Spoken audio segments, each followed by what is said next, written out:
Welcome to the Hawkeye Sidekick podcast. And you're very welcome back to the Hawkeye Sidekick hurling podcast with your host Mark Kennedy, joined again this week by Ruairi Walsh and Kieran Collins. Lads, how are things? Very good, Mark. Yourself? Very good, Mark. Yeah, all good now. Thank you. I suppose this episode, lads, will reflect back on the weekend that was. The Munster Senior Hurling Championship final, Leinster, Joe McDonagh Cup. And also we'll have a look at the All Ireland prelims, and also the minors are in the All Ireland semi-final stage, so we might have a quick preview at the end. So pretty action-packed. Suppose, lads, will we start off in FBD Central Stadium, Thurles, on Sunday? Plenty of drama before the game with the power outage, the 30-minute delay. But I suppose, Kieran, 6 in a row for Limerick, 126-120. I suppose, get your thoughts on that triumph from Limerick. Yeah, I think as our own Mark, it's such an achievement. Like, you know, as I've probably mentioned a couple of times, like growing up, even to win a game was a feat at times. Not to mind win, you know, a Munster Championship, and you know, to win 6 in a row, it's some achievement for a group, and they don't owe us anything as supporters. Like, and you know, it's been an unbelievable few years, and we'll be talking about this team in years to come, and there'll be a certain the pub talk comparing and contrasting the great Kilkenny team and this great Limerick team, and that's what they are. They're a generational team, and one we'll talk about for a long, long time. I think for me, it's to start like 14 finals in a row, 14 wins. Like it's you know, some achievement. It's not done easy. Like, it's, you know, hurling at the minute is competitive, and it's some feat. And I think, you know, I suppose it just shows the mental strength of the team, and not considered like day in, day out, but like just to keep going and to have the hunger. And like I think you see the way they celebrate at the end of that game.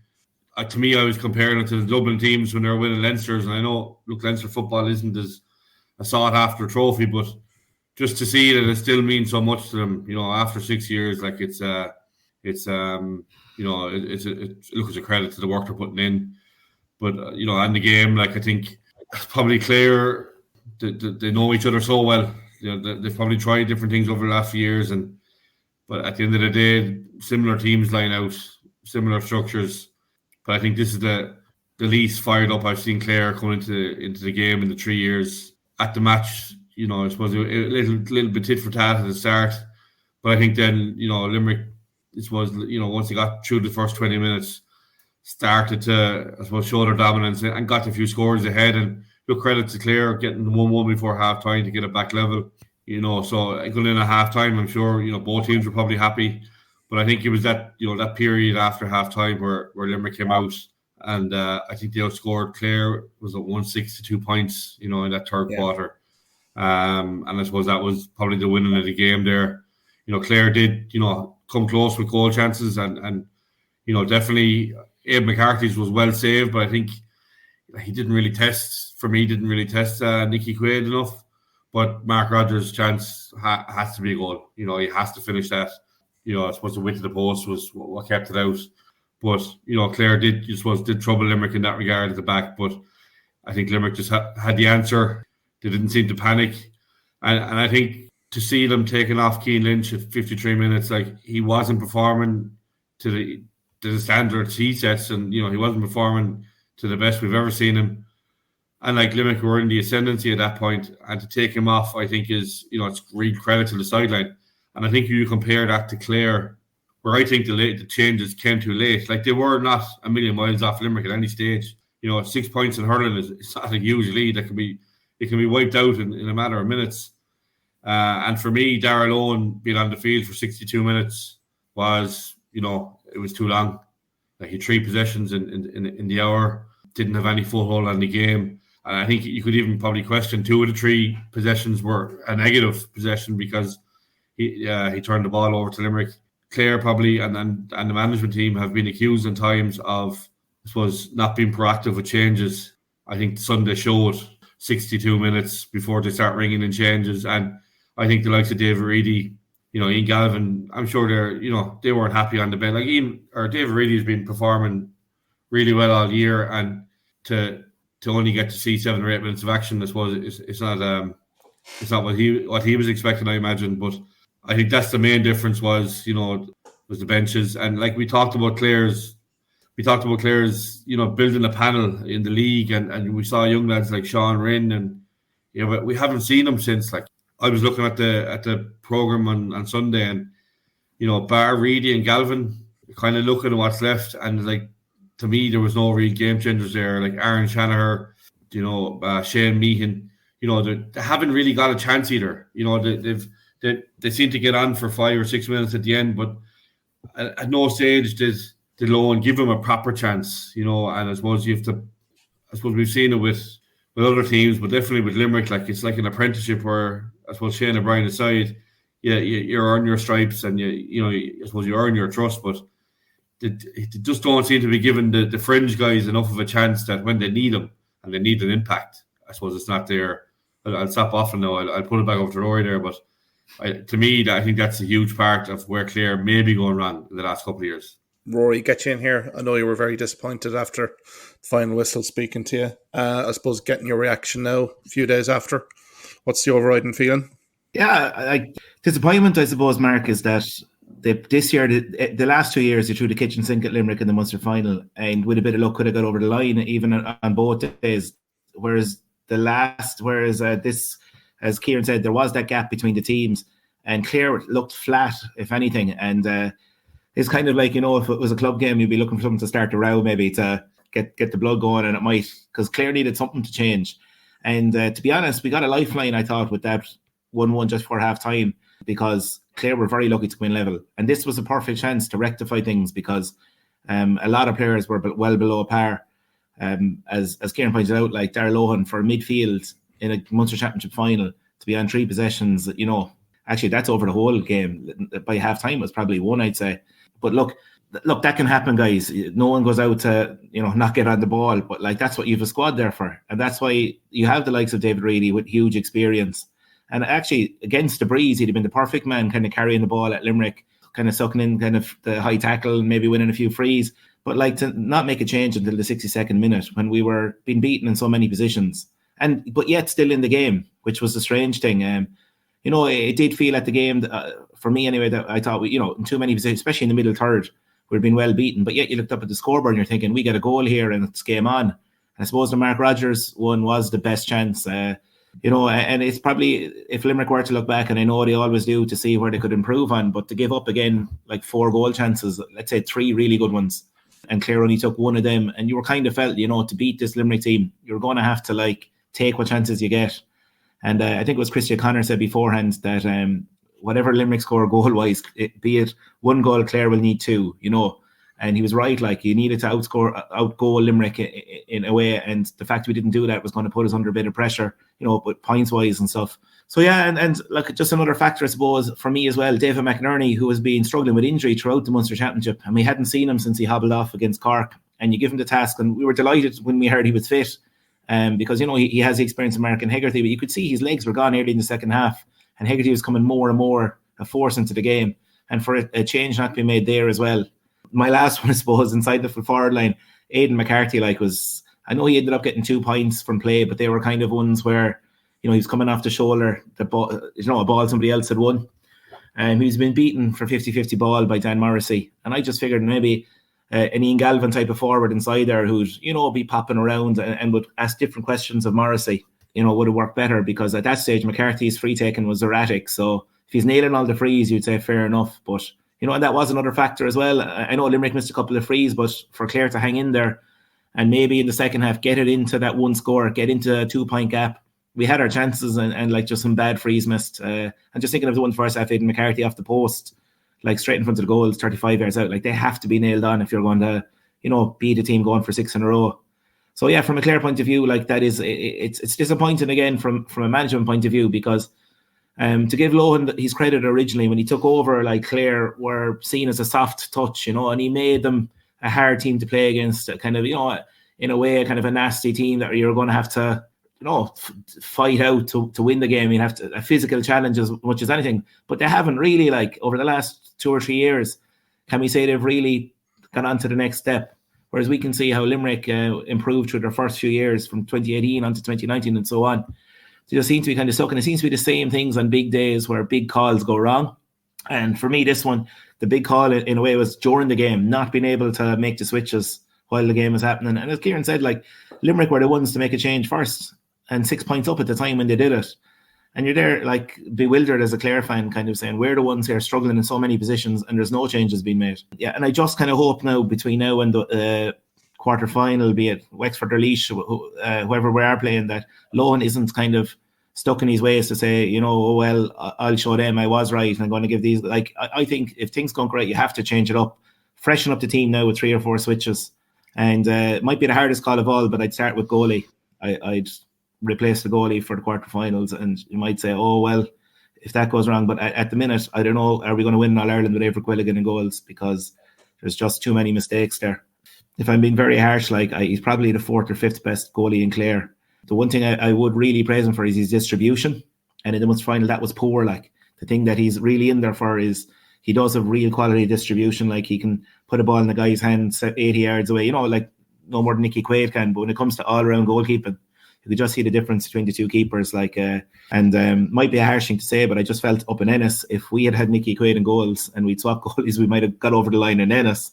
And same here in Thurles. Like, it's just small margins, and there's one, like, to win in Ireland, you need a top-class keeper. So I think at this stage, he's been given enough chances.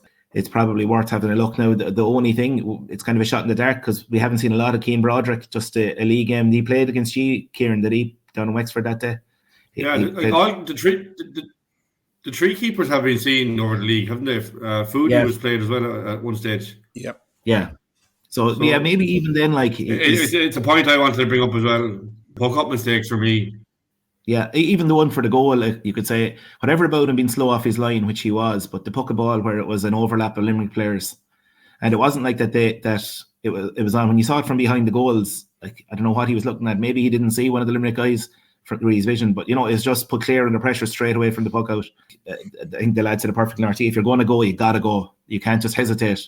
And the hesitation gave Hegarty the chance to get the strike away. And look, do you know what? It was a great strike from Hegarty. First time, we don't see much ground striking anymore. And it was just a perfect whipping the ball in the ground.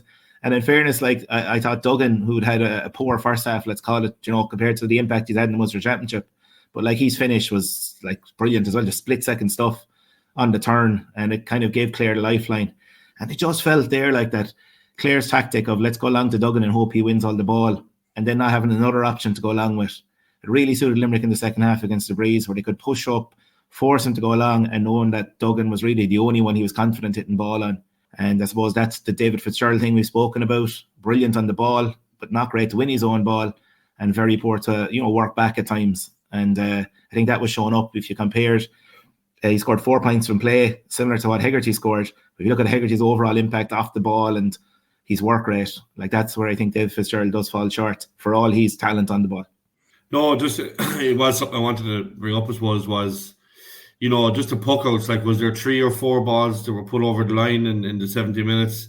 There was one ball played to Peter Duggan with, you know, 3 Limerick players on him. You know, it was just wrong decision making.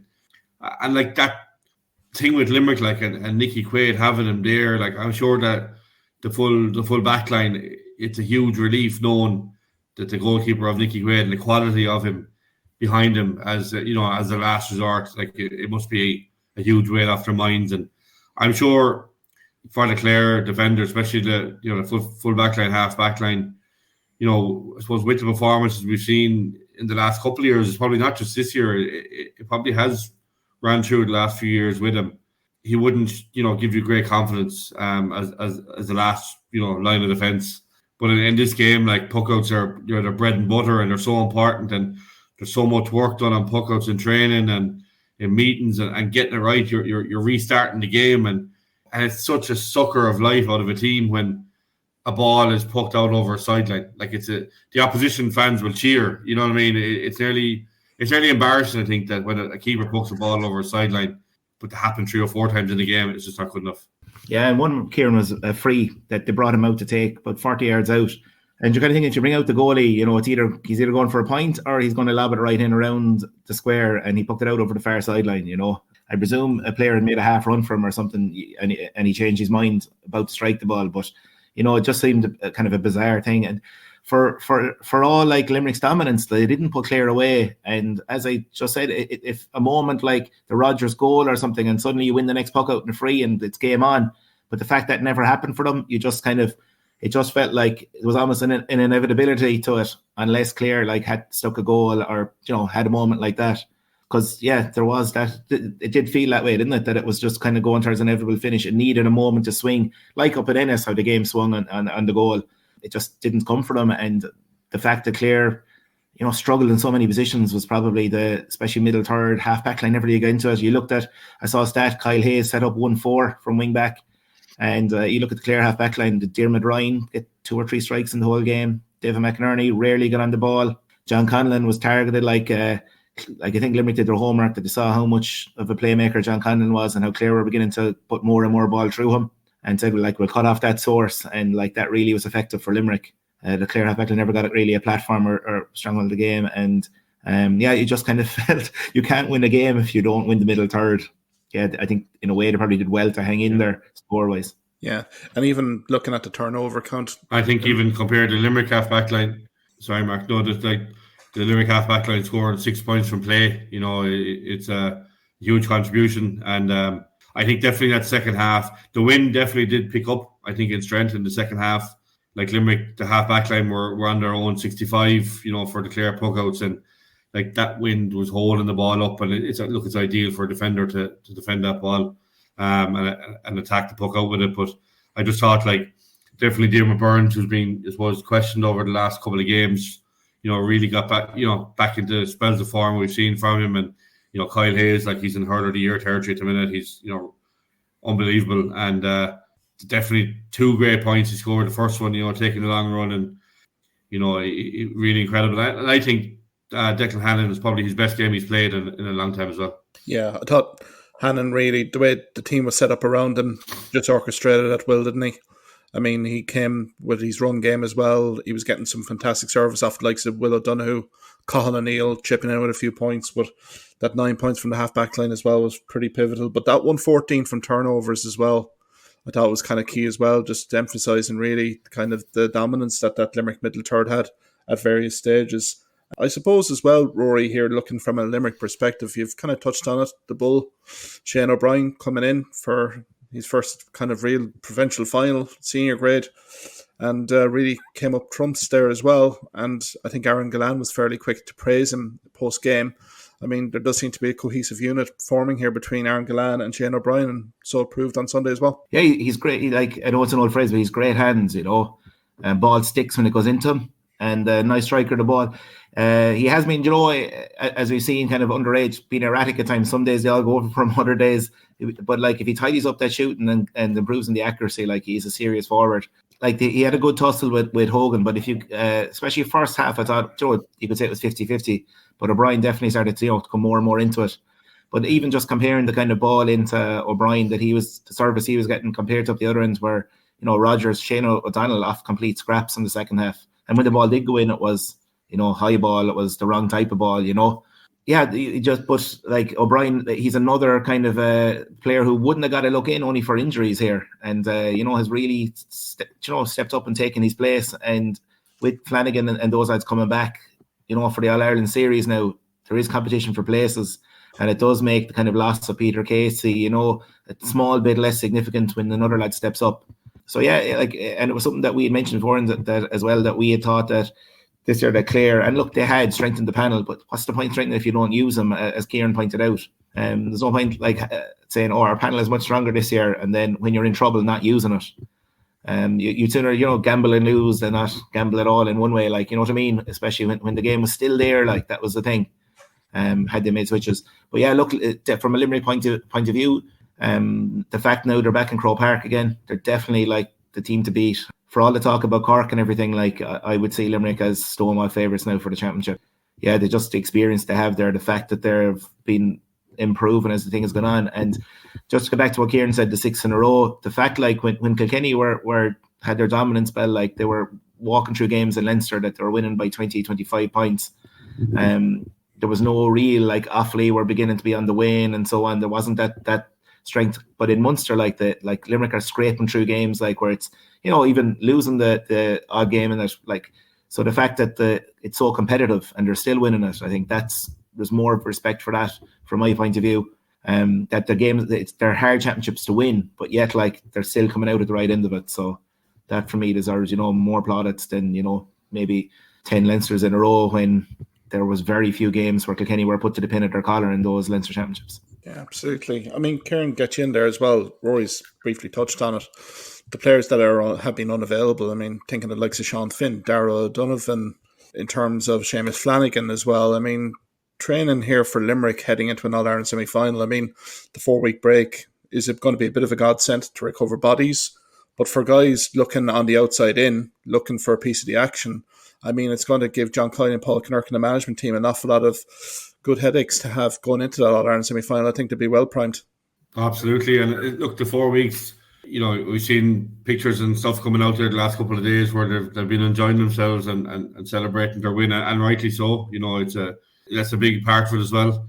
And I'm sure coming towards the weekend, they'll be knuckling down and getting back to work again. There's going to be huge calls to be made, if all players can stay fit and, the players you mentioned can get back towards match fitness. I think the most important at the minute for me is Darragh Donovan. I think he's really underrated in that team. And I think it's probably a reason why we're not seeing the best of Cian Lynch. I think Cian Lynch at his best is centre forward. Like he's played midfield in the past, and he doesn't seem to shine as much there. And I think if you can get Darragh Donovan back in midfield and allow Cian to go to his more natural position at centre forward, I think that'll add another dimension to their attack. Definitely, Seamus Flanagan and Shane O'Brien are in a battle, for that full forward line place, and and the same with the full back line. Mike Casey, coming fit at a good time when Sean went injured, but there's one of them going to be unhappy to lose out. And look, these are the headaches I'm sure Kylie and Kinnerk will want, because it gives them a carrot to beat the team with, and they'll relish it, and I'm sure the players relish it. And just, I think the admiration you see, you mentioned Gillan speaking about O'Brien, and I saw a clip as well where Gerard Hegarty immediately after the game was talking in his ear for a considerable amount of time, and it just shows like that they're not afraid to let young lads in, and they're there helping them and trying to get them through, and they're part of the group now. And I suppose when you have competition like that, it can only better the group really. But I want to go back at one point for Clare. We're singing O'Brien's praises, but I think one player for me for Clare is Rogers. I think he's becoming probably one of the most important forwards in that Clare team. Like, okay, he didn't score the weekend, but he was involved in so much good as well. Like he created aerial ability. He's not a huge guy, but he's so strong in the air. And one ball, I think he won the ball and gave the pass to McCarthy for the first goal chance. Was on the end of the other goal chance Tony Kelly created. But I think he's just really, really important. And for a young guy, he's going to grow into that role, and he's going to be one of the main players in that Clare team for years to come. And another, I was really impressed with Conor Lean, getting his chance, big day. And I think for me, they were the two who really did themselves no harm, and they probably went well to win in their battle with their opposite number. And I think Rogers is definitely one for the future. We've praised him a lot here the last couple of years, but I think this is the first year he's really gone injury free, and really impressed. Yeah, certainly. Rory, even get you in here to close out on this Munster final. I mean, from a Clare perspective, look, the retrospective will be happening this week, but if you can tighten up on the free taking, maybe Rogers becomes that focal point to take frees now, and maybe opening up for the likes of the Ian Galvins to come in, and David Reedy particularly, I felt very disappointed for, because, as Kieran said, he had been a standout all year. You take a few goal chances here. There's not much there, Rory. The fine lines were there for all to see last Sunday. So, heading into the quarterfinal, I think you've touched on it, but you're looking for a bit more adventurous approach from the management here from Clare to really kind of get the side to the next level, is it? Yeah, look, I think let's look back at it and kind of be real as well. Like, these are some of the greatest players Clare have ever produced as well. Like, you're looking at Shane O'Donnell, Tony Kelly, John Connell, and these, Mark Rogers, as Kieran said, like what an exciting talent there. And the fact that they came up short against, Limerick's greatest team and possibly one of the greatest teams, they're still right in there. and they need to pick themselves up off the floor now, which they've had experience doing in previous years. And even in, let's say, the Munster Championship this year, having to go down to Páirc Uí Chaoimh after the way they lost the game against Limerick and pick themselves up within 7 days. They have 14 days now to kind of dust themselves down and get things right. And that's my thing, Mark, is I think the players are going to give everything they have to try and win this All Ireland. Like, for some of them, they know that there isn't many chances left for them. And it's still there. Like, they have a pathway there, win their quarterfinal, have another rattle at Kilkenny, back in the final. And look, if you're in it, you have a chance. That's the way they have to look at it now. And just put away disappointment. That game is over. But management have to learn. And they have to take learnings from it. And they can't be same old. Like, they have to freshen things up now. Get that competition for places going by giving guys a chance that have been going well. Like, as you mentioned, David really was, he was phenomenal down in Páirc Uí Chaoimh in all games, like 4 or 5 points from play below there, and just a thorn in Cork side that day. And yeah, for whatever about not starting him, but leave him until the 61st minute when things were going wrong. That's my thing. And I presume now that he will be smart, and he's the guy to throw straight in there now in the quarterfinal. But like, it's going to be tough. Like, Wexford, as we saw, went to Kilkenny, so unlucky not to turn Kilkenny over in their own patch. We saw how good Kilkenny were in the Leinster final. The way Wexford dismantled Galway as well, like, they're a serious side, and Clare cannot take them lightly, and it's all to play for, if you ask me. And the fact as well, Wexford kind of have this game with Laois, kind of just to sharpen things up beforehand as well, because if they didn't have it, like, there would have been a huge gap between games, and I presume it's just hard to keep things ticking over down there as well. So it does get things kind of, in a way, dress rehearsal for a quarter final. And they know as well Laois can be dangerous too. I suppose we'll be talking about that in a few minutes. But yeah, look, as I said, just pick themselves up, give a right go at it now. Quarter final, 2 games away from the Ireland final. And look, at least that would be progress even getting to the final this year. But at the end of the year, I suppose, if you were offered a Munster Championship or an Ireland Championship, like, everybody, there's only one answer to that, and they're still in it. No, it's an incredible game, and I think credit to sides, given the 30-minute delay. That would have brought its own issues to both sides. That was an incredible spectacle, great atmosphere down in FPD Semple Stadium. And look, who knows, these two teams might lock horns again, as you say here, Ruairi, maybe in an All-Ireland final. I suppose, guys, can we quickly touch on Croke Park on Saturday? The Leinster Senior Hurling Final. Bob O'Keefe makes its annual pilgrimage to Kilkenny here, Kieran. And I just felt in this game, it was a game where Kilkenny learned so much from Dublin in Parnell Park. Really, Dublin, the writing was on the wall here after 15 minutes, I suppose. Do you want to give your reaction here to this result? I mean, we can't be too high and too low on Dublin, but I mean, Kilkenny did the job magnificently well.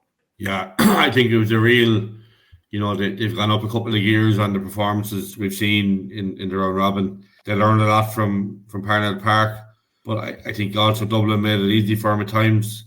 Their run game, which they probably pride themselves on, and it's a big part of their game. Kilkenny broke it down, just the pressure they put on. Dublin are trying to work the ball through the lines, and the amount of turnovers Kilkenny gained in that middle area was huge, and that's bread and butter for Kilkenny. They thrive on that. But for me, just the space that Kilkenny had, especially around the middle area, Mullen coming in with 7 points, Cian Kenny, who's having an exceptional year, like, he's real talented, scoring 4 points, and Donnelly with 3, Massey Keown with 3. Like, I think everyone got a cut of the scoring. Really good goal from Owen Cody, and TJ rolling back the years with 2-3 from play and 2-6 overall. But I think it was a case of Kilkenny's best performance to date. But I think Dublin are better than that. I think they froze on the big day, and Kilkenny just basically cut them to ribbons. There's no other way of putting it. Sean Brennan probably had a day to forget. I suppose the goalkeeper, it is one of the hardest positions in the pitch, but you get away from maybe one mistake, but 2 bad mistakes that led to goals, so he won't want to be looking back in that game too soon. And look, the Kilkenny, as you said, Mark, their annual pilgrimage, and 5 in a row. I think Limerick are making the headlines for the 6th in a row, and Kilkenny players touching that, like, they felt disrespected in the run up to the final. I think a lot of people, pundits out there, RT pundits and certain podcasts, were tipping Dublin and giving Dublin the right chance, and myself was one of them. I did think Dublin would be suited to Croke Park with the space, but they really, it was a complete mismatch. It was over within the first 15-20 minutes. I think the biggest question for me now is Kilkenny have been chopping and changing at centre back and certain positions, and I wonder, is Deegan now nailed on midfield for the All Ireland series with Kenny and Richie Reid's, slotting centre back. I think they do need to kind of fix and stick with that for the upcoming games. But Deegan and Kenny, like, such a formidable partnership midfield, and I think Mikey Carey went off as well, injured, so He did. Might be a couple of headaches to come. But yeah, this is Kilkenny coming into you'd probably never worry about Kilkenny in the round robin. They're probably ramping up and they're going through training loads and whatnot, but they're at the business end now, and this is when we see the real Kilkenny, and I think that's what we saw, the performance we saw for Kilkenny on Saturday. That is a real Kilkenny there. Yeah, we've kind of said repeatedly here, Rory, that Kilkenny never do panic, and particularly in round robins in Leinster. Like, I mean, to be fair to Derek Ling, Paddy Deegan was fairly quick to kind of say it in terms of that there was a performance coming on this team. But I mean, all the Kilkenny forward line had scored within the first 10 minutes. So for Dublin, it was an ominous task. But I suppose get your reflections on that heavy win for Kilkenny. Yeah, this game was over after 10 minutes. Kilkenny blew them away in the first 10 minutes. Just the energy they brought it, the intensity they brought it. Dublin had no match for it. Just scoring a will. Their first, I'd say, out of their first 12 shots, I said there was maybe one wide in it. Everything was going over as well. And it was just demoralising for Dublin. But there were some scores where Dublin didn't lay a finger in them. Where Kilkenny worked the ball, 2-3 passes, were able to find the player in yards of space to pop it over. And to look at it, like, even there, John Donnelly had 3 points, Cian Kenny, as you said, with 4, and Cody looked really sharp inside. I know he only had 1-1, you could say only 1-1, but he was looked more back to himself. And if Kilkenny were kind of coming in under the radar, which is a mad thing to say after winning 4 Leinsters in a row, but kind of from their patchy form in the round robin, like, everyone is fully sitting up and aware of the danger they have now, because a performance like that from Kilkenny, and it's hard for any team to beat them when they hit those highs. Only thing, I suppose, is, like, I don't think there's any other opposition left that Kilkenny will face that will stand back like Dublin did and basically let them bully them, was kind of to put it simply. Like, so yeah, as you pointed out, just, I suppose, the worrying thing was a couple of knocks. Cian Kenny seemed to get a bad knock as well. I don't know what the story is there, Kieran. I haven't heard anything afterwards to say he was injured. Like, Mikey Carey's Mike Carey's probably the only real worry there, But they look back to their brilliant best. Even TJ as well. Like, we were kind of thinking last year after the Ireland final, where he didn't look a scoring threat from play, but like, he was so sharp inside the mistake. We said, like, Brennan, you make a mistake, you get away with it against some teams, but not against Kilkenny. They're just pick up on any scraps inside, and no better man than TJ Reid. So yeah, they look back to their brilliant best, Kilkenny, and just a reminder for everyone, with all the talk about Munster Championship and the red tide or the red wave in Cork and this and that, Kilkenny basically put up their hand and said, we're still here. Possibly, as you often say, this, the team that will beat them probably lift the Liam McCarthy Cup. So yeah, it's that's all you can really say about the Leinster Championship. And for me, again, Dublin, I just think that they're off the top teams. I know in a round robin, like, even there, like, they were very lucky to draw down in Wexford that day. Like, Wexford, had that game won. They were a bit off that day. I just thought the Galway game, if you look back at, like, the red card was massive, and with the breeze in the second half against 14. So look, maybe we were maybe kind of overestimating how good they were. It's yet to be seen now when they play Cork. Can they give Cork a game? I'm not sure if they can. I'd be surprised now if they take Cork down the line, which we thought they might do with Kilkenny. So yeah, I just see them as being probably out of the 6 teams, not including the Joe McDonagh, out of the other 6 teams left. So I would easily say that they're a good bit off the other 5. So yeah, it might be a bit unkind of them, but based on the Leinster final, and the last game I saw them in the flesh was against Clare last year in the All Ireland quarterfinal, where everything that could go wrong did go wrong for them. But for me, they're a bit off it, and Kilkenny just really look formidable again. Yeah, and Kieran, just before we close on this Leinster Senior Hurling final, I mean, even from Emile Hall-Donoghue, Franny Ford management perspective here, it's a big regroup required. Only 1-11 from play. Like, Donald Burke only contributed 1 from play.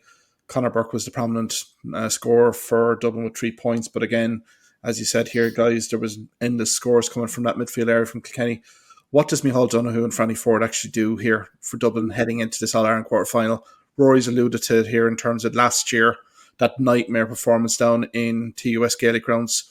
What are the immediate repairs that need to happen in this Dublin team to really make him competitive against potentially a Cork in a quarter-final? It's going to be very hard to pick him up, I think, Mark. And I think it's the opposition they're going to be facing.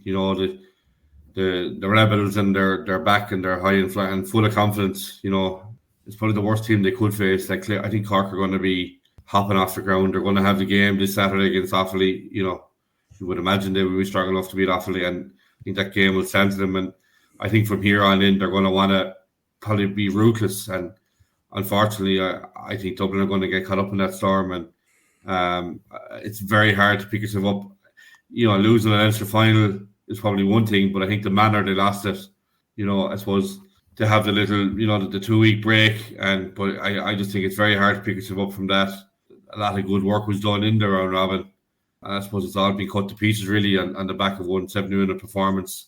But for me, I think their season ends Saturday week, because I don't think there's any way they can pick themselves up and be a real live threat to Cork. Yeah, that's it. It's a big regroup, as I said, and let's see what materialises here with Dublin. They have to come out fighting in that All Ireland quarterfinals. No point going meekly out of the championship, but that'll remain to be seen. And we'll have a preview of that in the next week's episode. I suppose, Ruairi, can we get you in terms of Joe McDonagh Cup final on Saturday afternoon? It was the curtain raiser to the Leinster Senior Hurling final. It was an intriguing match. Goals win games. I think Bill Maher basically summed it up well. Offaly scored 1-1 at the start of each half, and maybe that was ultimately decisive, but did you feel that there was other things here at play in this 3-point win for Offaly? Yeah, I actually think Laois, in a way, left this one behind them. They controlled patches. I think Laois had more dominant spells than Offaly, but as you said, Offaly got the goals when they had their basically first minute of the first half, first minute of the second half, and those 6 points took a long time to reel in at both stages.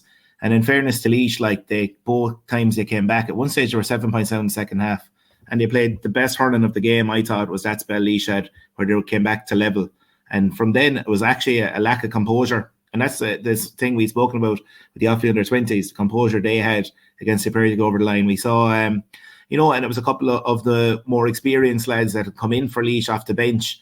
That Ross King, for example, shooting over his shoulder for one of them. It was Willie Dunphy had another shot, where they just needed to compose themselves, plant the feet, and take score. So if they had gone ahead, that was it. They had the chances to edge ahead when they drew level, and then to miss those chances and for Offaly to come down, take their chances. Charlie Mitchell showed his composure the other end. That was probably the difference at the very end. So yeah, we actually kind of spoke about this last week, where Laois's big threat were going to be their scoring power from out the field, and they had 8 scores from their midfield pairing by half time from play, which was serious going. Obviously, Paddy Purcell must have got a knock, the fact that they had to put him in full forward line start to the second half, and that was a big factor in it as well, because he was lording at midfield, and for him to have to be taken out of there really helped Offaly. It solved a few problems from an Offaly point of view. And look, from a Laois point of view, I think they'll be kicking themselves. And they had a couple of goal chances themselves. You were saying, Mark, would Offaly shipping the goals against Carlow? They probably did, as we said. Look, they did tighten things up. They kept the clean sheet. And there was a couple of times I felt as well when Laois, maybe when there was about 6-7 minutes left, and I know they did really mean Laois started to go for goals a bit early and started to force it a small bit. And if they had just kept popping over the points, they might have even gotten over the line at the end. But you have to credit Offaly, as we said, it is about taking your chances. Yeah, whatever the speech is that for the first minute from the throw-in, they've shown themselves to be the most dangerous team from throw-in. Score 2 goals basically off both throw-ins, some going, and gives you some foothold in the game. But you have to credit Laois for their comeback. But at the same time, it was that composure again from Charlie Mitchell that got them over the line. Incidentally, I just thought and I've been praising Ian Shannon, a player I've seen a lot of in UL. He seemed to match up in the first half on Charlie Mitchell, and kept Mitchell pretty quiet in the first half. And then Laois changed things around the second half, changed their markers, freed up Ian Shannon. Now I know he got forward for a good point from play, but I just felt then that switch, Charlie Mitchell became more into it. And it's just a small thing, but I don't know, if you're keeping the main danger man relatively quiet, I wouldn't be keen to switch my marker. But look, it's something that a decision that was made during the game, I suppose.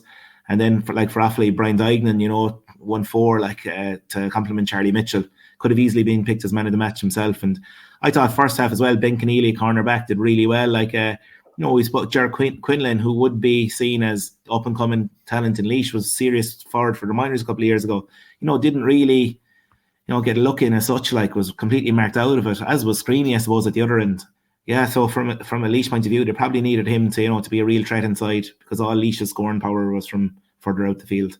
But well done to Offaly, and they've been knocking on the door, and now they're back in Lee McCarthy, and I just hope that they're strong enough to stay there and not come straight back down again, because there is that danger too. Yeah, Kieran, get you in here, I suppose. I think you have to credit Johnny Kelly and the Offaly management how they played this, particularly with the euphoria of the under-20s. They didn't go gung-ho on it. They started 4 of the under-20s, the likes of Screeney, King, Burke and Shirley were started from the start, but then had, whipped off Screeney after 53 minutes, for instance. But I think they managed things beautifully, and I think Johnny Kelly was quick to note the likes of Ben Keneally, the likes of Kylie Sampson. These guys are given years of service, and it's just reward for Offaly for all the hurling development that's been going on here, and a worthy win, I think. Yeah, and as the old phrase goes, sometimes you have to lose them to win them, and I think that loss last year probably was the factor in getting them over the line. I think they were just hungrier. They were hurting last year. I think they thought they had it won going in before they even went into that game, and I suppose Carla picked them on the day, but full credit. I think they got the goals at the perfect time. As I said, just to start of both halves.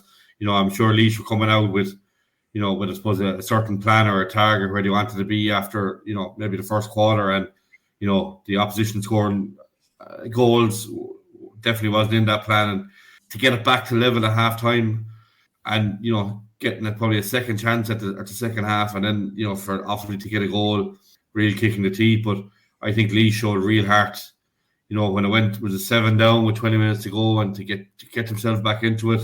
20 points of the 26 were scored between Aaron Dunphy, Paddy Purcell and Aidan Corby, including the freeze that Dunphy scores, which is huge scoring.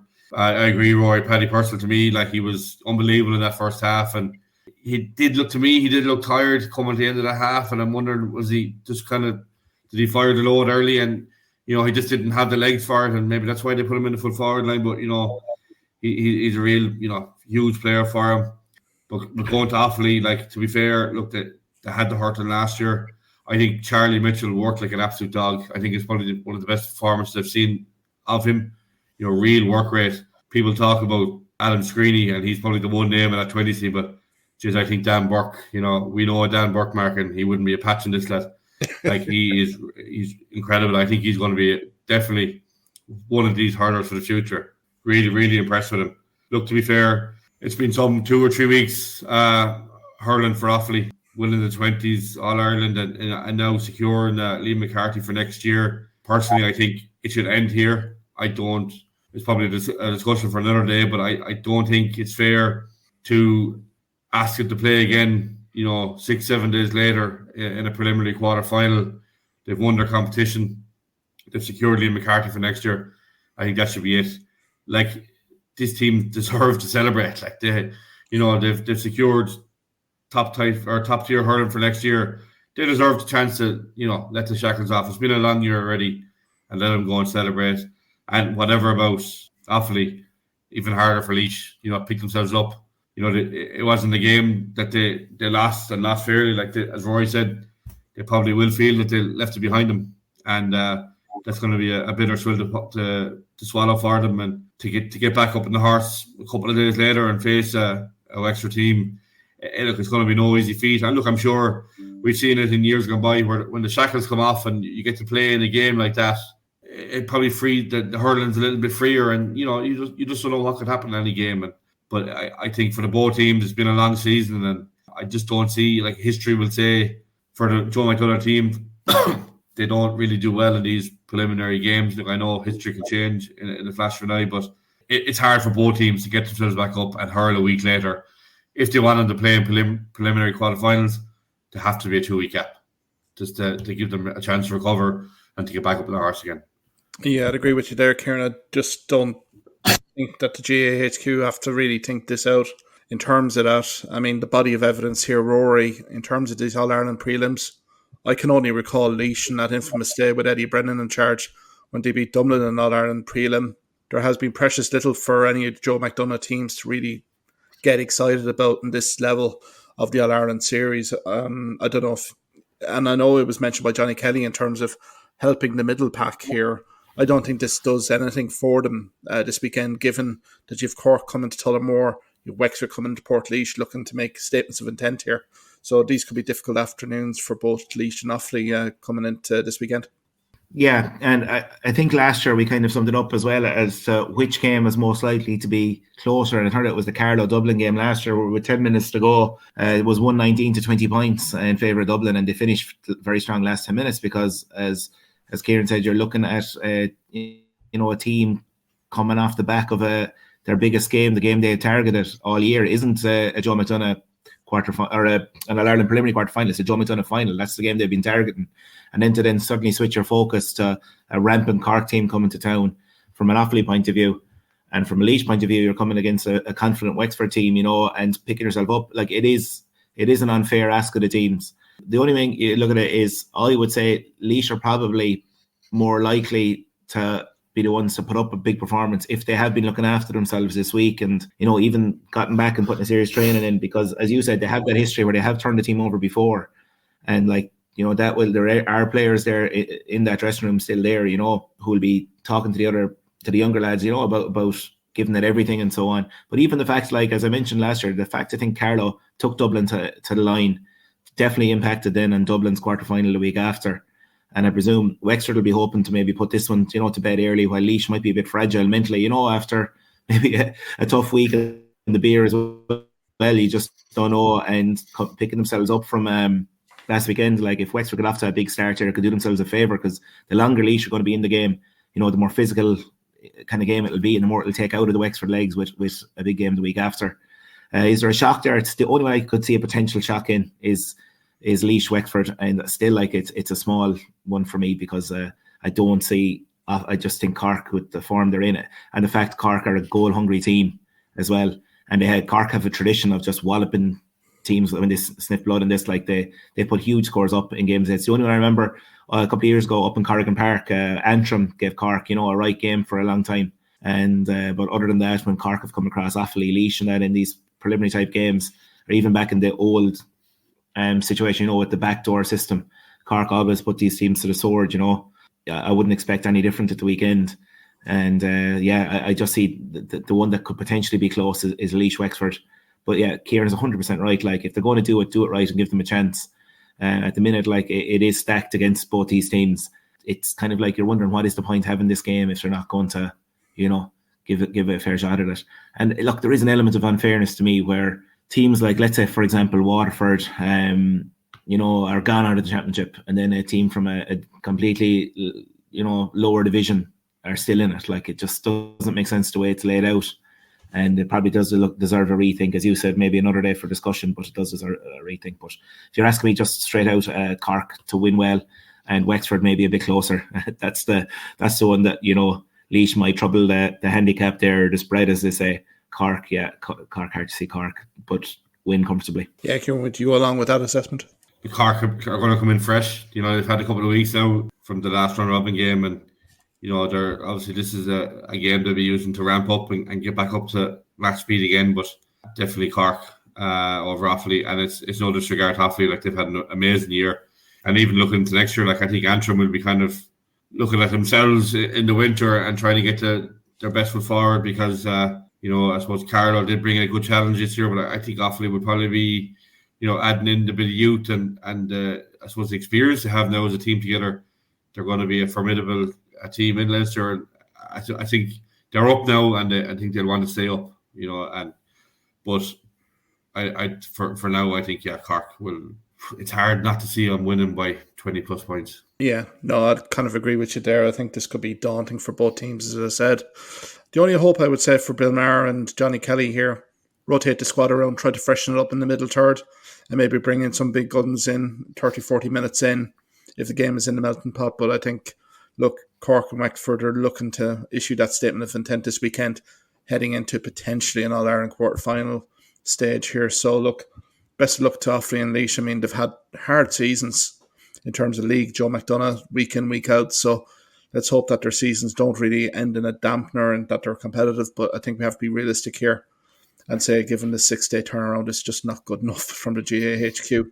It's not giving them any sort of favours. And maybe next week we can maybe review maybe some potential solutions to that. Guys, before we go, the minors, the All-Ireland semi-finals scheduled. I wish it was a doubleheader, just because these four talented teams to give a bit of a national TV form too. But look, two intriguing semi-finals on plate here, Ruairi, starting with Kilkenny and Clare. I suppose get your thoughts on that one. It's going to be, look, from a Clare point of view, just delighted that Clare have kind of, with a new team after winning the All Ireland last year, are at All Ireland semi-final stage. It does bode well when we're looking at maybe the age profile of some of the senior team, that there is a bunch of talent coming through and getting experience of big days as well. Kilkenny's, are almost formidable at this stage, even though they lost like 2 games in their round robin in Leinster this year, like 1-1 last 2, like they seem to be getting better. Were impressive in the Leinster final. And, they're going to be a tough team to beat. Like for Clare, just delighted that despite the injury to Mark O'Brien, Harry Doherty has really become a leader in the team. We spoke about him last week, really good in the air, drives on at teams, and it's just a disappointment, that both games, as you said, Mark, aren't together, would draw in a crowd. A neutral venue between the 4 counties, drawing a crowd, and even Gaelic Grounds could maybe have hosted all or both games, I should say. Then be getting your decent crowd in from Clare and Tip, that would say for both games. Going to the other semi-final then as well, like Tip and Galway, as we know, they've had some great battles minor in the past. Tip have looked really good throughout. The only game they lost was their home game against Clare, when they were kind of, they were already through at that stage, and looked really sharp in the Munster final. Were good for their win that day. And I fancy Tip there, and I just think with the momentum Clare had, a great win over Wexford. They've been to Thurles, had their day out there, familiar with it, and actually they've been there twice this year. So small things like that might be daunting for a player who's there for the first time, because big stadium. I know it mightn't be a huge crowd there, but just getting into the dressing rooms, all that kind of stuff, they have that part on. I just going to maybe small things like that, and the fact that they've been really consistent as well, Clare. Let's not forget the only game they have lost Munster final out of 6 championship matches now. I'm maybe going to go for a repeat of the Munster final and Clare Tip final. Yeah, Kieran, get you in there. I suppose get your thoughts on these 2 All-Ireland semi-finals. Who are you tipping to get into the final stage? Yeah, I suppose just that with Kilkenny and Clare, they're contrasting routes to get to where they are. As Rory said, like Kilkenny they're actually finished bottom of their group with 1 win, but managed to get themselves into a Leinster final and beating Dublin by 4. Jake Mullen, their talisman, scored 4:39 today. But I think Clare probably the Munster final side, top the group.